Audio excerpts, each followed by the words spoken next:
shot from behind the arc won't go. It's a make or miss league. If they're to win this game going forward, they're going to have to make these open shots. Olynyk's trying to get down low. Shoots the three. Nails the jumper from downtown.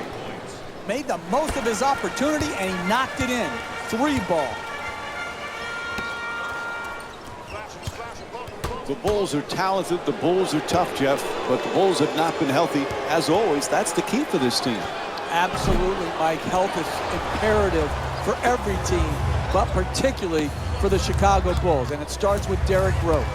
And then Joe Noah, battling through some knee problems the last couple years. If he's back to quarterback their defense and Rose is also healthy, they've got a chance to win the Eastern Conference.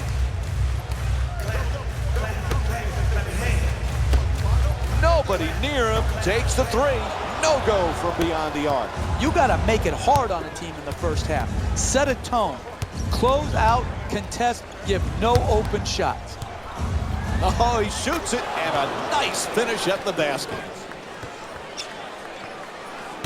4 minutes gone by in the first. Boston's up by 6. Rose draws the double. What a rejection.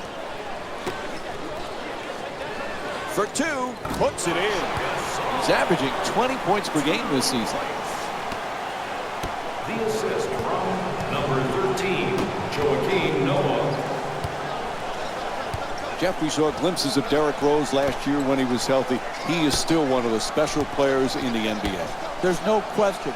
The combination of strength and speed. He has got unique talent that doesn't come along very often. And when he's able to... And another easy basket, Jeff. Should we be surprised they haven't called timeout yet? This gets you fired, Mike. You don't take control of a game and use your timeouts properly. Your general manager is sitting up there and is going to evaluate whether you have it in you to lead a team to win a championship. Shot is blocked. Olynyk fires. And there you go. They finally called timeout. Thank you. Thank you. Thank you. Finally calling a timeout. I'm glad you finally listened to the Jefferino. My goodness, what took you so long? You know, when you watch the Gasols play, Mr. and Mrs. did a good job of teaching unselfishness because both Powell and Mark are both great unselfish passers. And you think about it, first of all, how many great passing big men are in the game? And then to have 2 from the same family, both capable scorers too. They're not passing because they can't score. They're passing because they were taught the game beautifully. Lets it go for 2. Able to knock it down. And it's a 10-point lead for Boston. Right from the start here in the first half, they've made a conscious effort to move the basketball around and get quality shots. Hit in the act of shooting. He'll go to the line for 2. Good offense is about getting your best players their best shots in their best spots. Here, an aggressive move. You're a great free throw shooter. Earn your way to the free throw line. Take the contact. Take the foul. Work your way there and knock them in. Johnson's trying for position in the paint. Off the mark. Quite can't get that double-digit lead. The NBA game is a long game. You may be down now, but if you string together 3 or 4 good possessions at both ends of the floor, you can be right back in it. The Bulls, a perfect example is you're going to have your ups and downs night in and night out offensively. But if you play defense with that type of commitment, with that type of passion, you're in every game. Absolutely. The misnomer is that defense wins championships. But when you're going through and absorbing the injuries the Bulls have had the last couple of years, you have to try to stay in games by playing tough as nails defense. And that's exactly the formula the Bulls used to play with great success. Off the mark on the first free throw.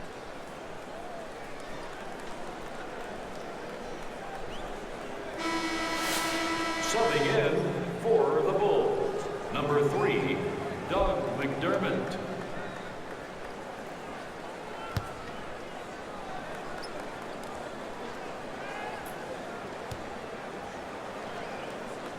Good bounce back, hitting the second free throw. He's 1 for 2.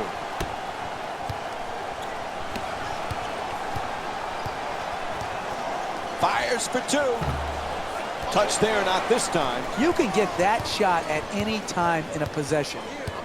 You've got to find a way and run your offense and execute to get a better quality shot in a close game. And Mike Dunleavy with a pretty shot from 3.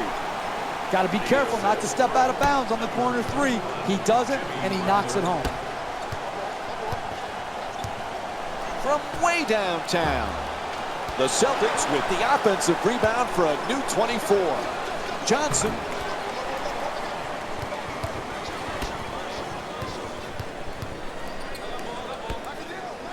Lots of room there.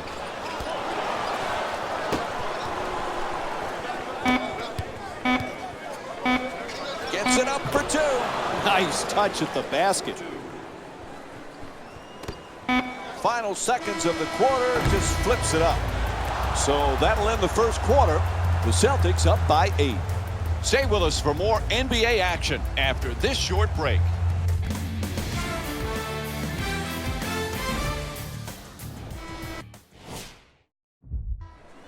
Remember, fan. All right, let's do it. A little personnel change going on right now. Subbing in for the Celtics. Jeff, the Bulls, you know, are going to be right there fighting night in and night out. If Derrick Rose stays healthy, they certainly have a chance to compete for a championship, don't they? Absolutely. The Eastern Conference is wide open. It really is. And Derrick Rose, we can forget, Mike, how good he was pre-knee injuries. The Bulls, with their talent level, they have a chance. And he's fouled. And Kirk Hinrich will go to the line. He's 1 for 2 from the line. Kirk Hinrich to the line, shooting 2. Jimmy Butler back with the Bulls. That was the #1 priority in the offseason. He has turned into as good a two-way player as there is on the perimeter. What a year Jimmy Butler had, bouncing back from a subpar year the year before. The NBA's most improved player. And like you said, Mike, he did it at both ends of the floor. A terrific two-way play.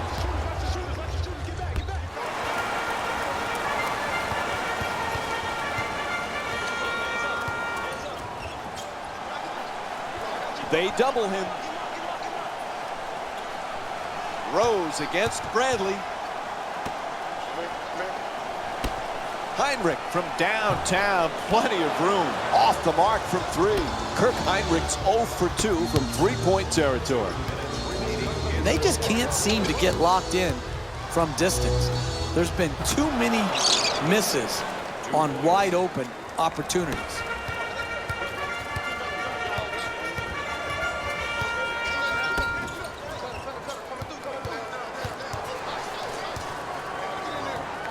Fires away for 2.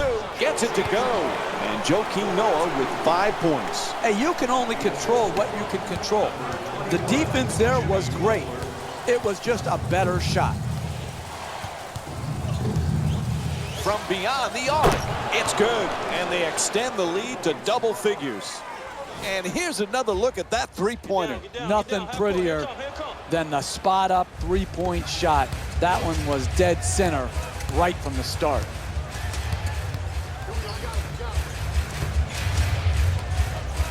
To the rim. Can't get the layup to fall. Driving the ball into the paint is the most important offensive tool in the game. He had a great look. He just missed it. Knocks it down. A two-pointer. The Celtics up by 13. If that's the best he can do as a defender, then he has to come out and sit next to me as the coach. You've got to keep the ball handler out on the perimeter and make him take jump shots. Puts it down. Oh, look at the athleticism exploding up to finish with the hammer.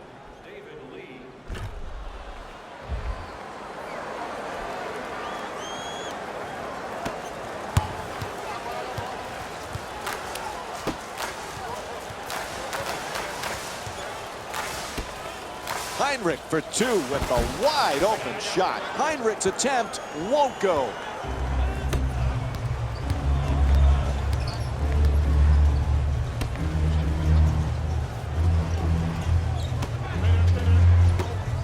To the rim.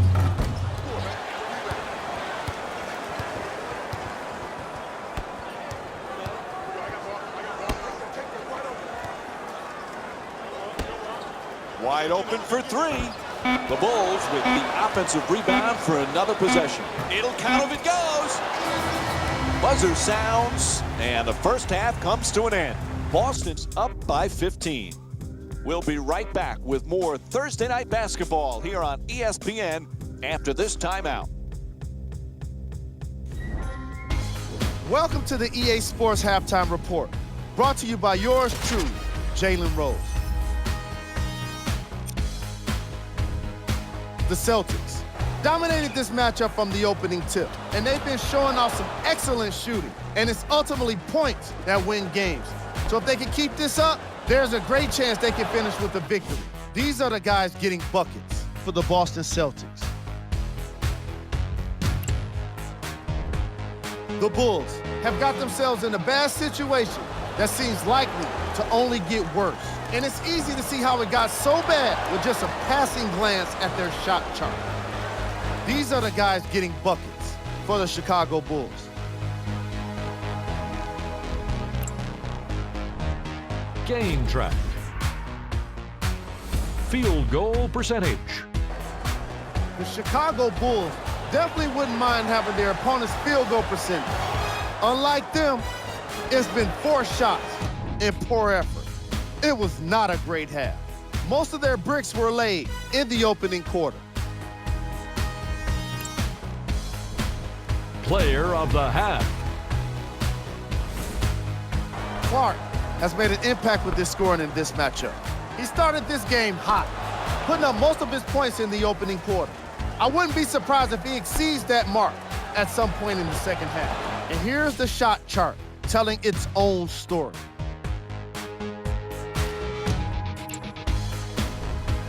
Who was cold? Schnell certainly hasn't contributed much for his team when it comes to scoring. Newsflash, you're not on fire. Pass the ball.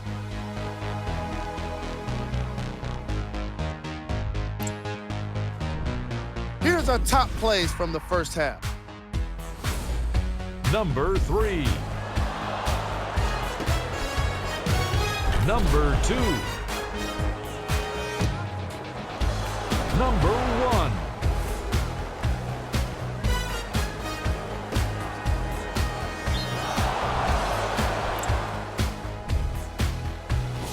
And with our league scores, here's the latest from around the association. Thanks for joining us for the halftime report. The second half is about to get started.